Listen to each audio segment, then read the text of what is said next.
La chronique internationale de Mathieu Jolivet. Quand la nature complique aussi la tâche de Vladimir Poutine, Mathieu, vous nous racontez ce soir qu'en plus des sanctions internationales, le président russe a un autre caillou dans sa chaussure, la banquise, épaisse comme on ne l'avait pas vu depuis 15 ans, ce qui n'arrange pas donc les affaires de Moscou.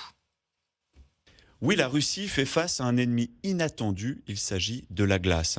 Dans le golfe de Finlande, une banquise exceptionnellement épaisse et étendue est en train d'affecter les ports russes dans la zone. L'alerte a été donnée par Alexandre Kolesov, c'est le météorologue en chef de Saint-Pétersbourg. Sur son compte Telegram, il explique que le golfe de Finlande est désormais presque entièrement recouvert de glace, une surface qui continue de s'étendre. L'épaisseur atteint actuellement environ 25 cm, dit-il, et le ministère russe des Transports prévoit qu'elle pourrait grimper à 30 ou 40 cm d'ici le mois de mars. Or, à partir de 30 cm, seuls les navires certifiés classe glace peuvent naviguer de manière totalement autonome. Tous les autres navires doivent être escortés par des brise-glaces. Et conséquence immédiate, Mathieu, donc la congestion a déjà commencé dans les ports russes.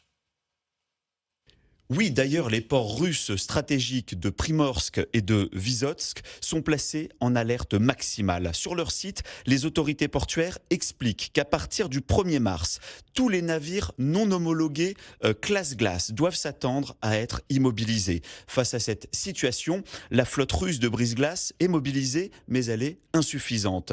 Le ministère des Transports a même sollicité Rosatom pour la mise à disposition d'un brise-glace à propulsion nucléaire. Et l'impact sur les exportations de matières premières est bien réel. Par exemple, l'association russe de l'acier a écrit au ministère russe des Transports pour exprimer son inquiétude. Cette banquise peut mettre à l'arrêt des fourneaux d'aluminium car ils ont besoin d'alumine actuellement bloqués dans les ports russes. Autre conséquence plus technique, l'épaisseur et la densité de la glace sont telles que certaines inspections sous-marines obligatoires deviennent physiquement impossibles, ce qui risque de rallonger encore un peu plus le temps d'immobilisation des navires. Bon, et conséquence aussi, Mathieu, forcément sur les exportations de pétrole russe.